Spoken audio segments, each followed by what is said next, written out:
Meron nga bumili sa atin yelo. Gagawin natin. Tingnan natin kung ano magiging reaksyon ng bata.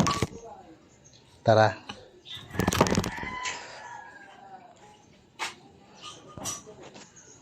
Dito nga pinutol ko yung mga tangkay. Bibigay na natin sa kanya.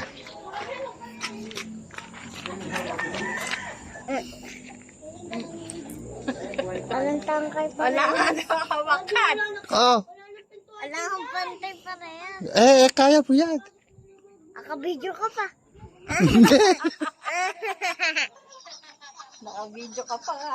Ah, Patingin. hindi ako nakabidya. Tutok sa akin. Nakatutok daw sa kanya. Katagal.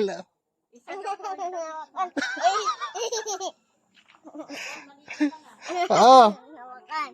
Apakalamig eh. Sino ba kasi ang nagpabili niyan? Papabili niya. Takbo, takbo.